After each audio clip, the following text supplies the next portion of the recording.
Latest updates के लिए हमारे चैनल हलचल इंडिया को लाइक, शेयर एंड सब्सक्राइब कीजिए एंड यस, बेल आइकन को प्रेस करना मत भूलिए।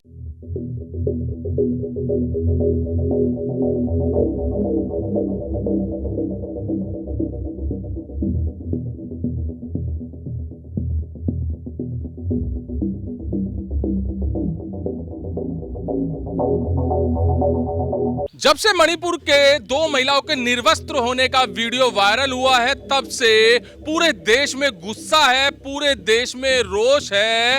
हालांकि जो आरोपी थे उनका, उसमें से जो मुख्य आरोपी था उसका घर भी जला दिया गया और पुलिस ने 4 लोगों की गिरफ्तारी भी कर ली गई। मगर उसी वीडियो वायरल होने के बाद से ही पूरे देश में जो गुस्सा है, आज कांग्रेसी उसी प्रकरण को लेकर उपवास पर बैठे हैं। आप देख सकते हैं कि यहां पर हापुड़ नगर पालिका में सभी कांग्रेसी उपवास पर बैठे हुए हैं और उपवास किस तरीके का है, किस तरह से रखा जा रहा है, किस लिए रखा जा रहा है, जानेंगे मिथुन त्यागी, जिला अध्यक्ष कांग्रेस से। सर, किस तरह का उपवास आज रखा गया है? देखिए, लगभग 80 दिन पहले मणिपुर के अंदर एक घटना हुई थी और मैं इसे बड़ा दुर्भाग्य ही कहूँगा, क्योंकि जिस देश की महामहिम राष्ट्रपति जी उसी आदिवासी समाज से आती हों, जिस समाज की उन बच्चियों के साथ में कितना विभत्स उनके तरीके भीड़ के द्वारा उनको निवस्त्र कर कर, और उनके मतलब मेरे पास में शब्द नहीं है, मैं क्या कुछ कह सकता हूँ, इतना गंदा कृत्य उनके साथ में किया गया।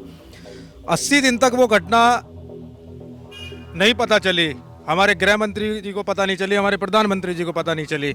80 दिन बाद कहीं किसी सोशल मीडिया के द्वारा वो वीडियो वहाँ डली है, उसके बाद में उसको कोर्ट ने संज्ञान में लिया है। कोर्ट के संज्ञान में लेने के बाद में अब प्रधानमंत्री जी के मुंह में ये दही जमी हुई है कि उस घटना पर भी कुछ बोलने के लिए तैयार नहीं है। आज हम लोग हमारी राष्ट्रीय महासचिव आदरणीय श्रीमती प्रियंका गांधी जी के दिशा निर्देश पर, हमारे प्रदेश अध्यक्ष खाबरी जी के दिशा निर्देश पर कांग्रेस यहाँ गांधी प्रतिमा के सामने बैठे हुए हैं, उस घटना को लेकर उपवास पर बैठे हुए हैं। देखिए, हम चाहते हैं जो ये घटना हुई है, 80 दिन से मणिपुर जल रहा है, 100 दिन से ज्यादा हो गए मणिपुर को जलते हुए, प्रधानमंत्री जी कुछ बोलने के लिए तैयार नहीं। मणिपुर के मुख्यमंत्री बीरेन सिंह बोल रहे हैं कि जघन्य अपराध क्या है, मान रहे हैं इस चीज को और कार्रवाई भी की जा रही है, गिरफ्तारी भी हो चुकी है।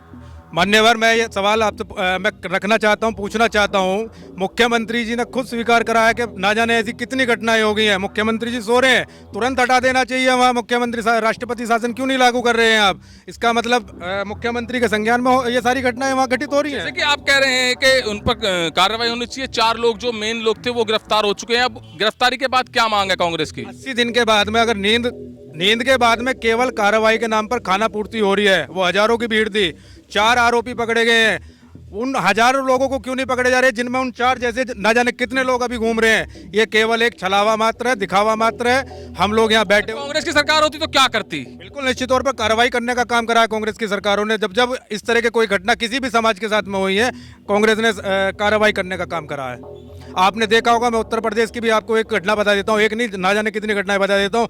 आपका हाथरस कांड हुआ हो, आपका आगरे में कांड हुआ हो, आपका उन्नाव कांड हुआ हो, आपका लखीमपुर खीरी कांड हुआ हो। हमारी राष्ट्रीय महासचिव श्रीमती प्रियंका गांधी जी लगातार सड़कों पर रही हैं और उन लोगों के लिए उन्होंने संघर्ष करने का कार्य किया है। आपने देखा, कांग्रेस और भाजपा की बात की जाए, अगर आप शासनकाल की बात कर रहे हैं, कांड की बात कर रहे हैं, तो क्या लग रहा है कि भाजपा के और कांग्रेस के शासनकाल में कितना अंतर नजर आ रहा है? देखिए, आज हम लोग यहाँ पर बैठे हुए हैं, मणिपुर की घटना के लिए बैठे हुए हैं, चूंकि बहुत बड़ी घटना है। जिस देश का प्रधानमंत्री ये कहता हो बेटी पढ़ाओ बेटी बचाओ, मैं एक घटना नहीं कितनी घटना बता दूं। दिल्ली के अंदर हमारी देश की वो महिला पहलवान रेसलर बैठी हुई थी, जिन्होंने देश का नाम देश विदेश में नाम रोशन करने का काम किया था। क्या खाना पूर्ति करी गई है? दिल्ली पुलिस चार्जशीट दे रही है गृह मंत्री जी को जाकर के आपके संज्ञान के आपके ऊपर छोड़ देते हैं, इनको जमानत मिलनी चाहिए नहीं मिलनी चाहिए।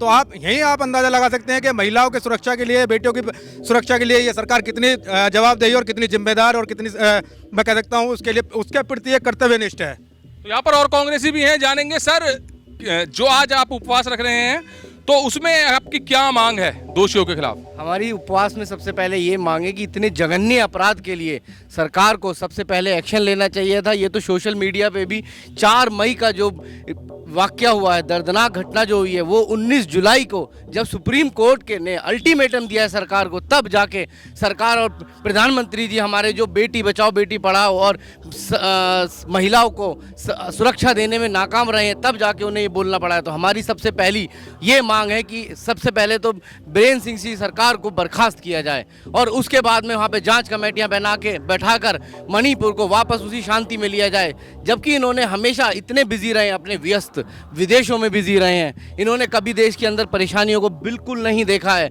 ना इन्होंने कभी बाढ़ पे संज्ञान लिया, ना इन्होंने कभी महंगाई पे संज्ञान लिया। मणिपुर की हिंसा तो इतनी पुरानी हिंसा, 78 दिन 80 दिन इन्होंने निकालते रहे। किसी ट्विटर पे नहीं, किसी इंस्टाग्राम पे नहीं, ये सोशल मीडिया आईटी सेल पे बीजेपी इतना पैसा खर्च करती है, लेकिन ये देश के सामने क्यों नहीं आने दिया? ये कंप्लीटली इनका पर्दाफाश हुआ है। और इसमें जब सुप्रीम कोर्ट के माननीय चंद्रचूड़ सिंह जी ने सरकार को अल्टीमेटम दिया, जब जाके सरकार को खुद ये बोलना पड़ा कि हाँ, और प्रधानमंत्री जी के बोलने के बाद ही बीजेपी के आप किसी भी नेता के पास देख लीजिए जाके, अब उनके ट्विटर पे भी चल रहा है, अब उनके इंस्टाग्राम पे भी चल रहा है। क्या ये उन्हें पहले से नहीं दिखाई दे रहा था? तो हमारी सबसे पहली मांग है, अमित शाह जी गृह मंत्री जो अपने आप को कंपेयर करते हैं कि इनसे सरदार वल्लभ भाई पटेल जी से, इसे कहने में उनको शर्म आनी चाहिए। सरदार वल्लभ भाई पटेल जी के तो नाम को भी वो नहीं ले सकते। जिस तरीके से उन्होंने इस जघन्य अपराध में पूरी तरीके से नाकाम हुए हैं, गृह मंत्री हैं वो देश के। और मणिपुर एक छोटा सा, आरोपियों की गिरफ्तारी कब हुई थी? 8 दिन में हो गई है। आरोपी की गिरफ्तारी तो कुछ नहीं हुई। आप वहां देखिए, बीरेंद्र सिंह जी ने खुद मीडिया के सामने बोला है, ऐसे तो सैकड़ों वाक्य हुए हैं वहां पर, मतलब उनको ये सब चीजें पता थी। गवर्नर के आप देखिए, मीडिया के पास सब कुछ पता लगा है कि गवर्नर ने अपनी रिपोर्ट गृह मंत्रालय को, पीएमओ ऑफिस को बराबर हर हफ्ते दी है, लेकिन इन्होंने ये न्यूज़ सामने नहीं आने दी है।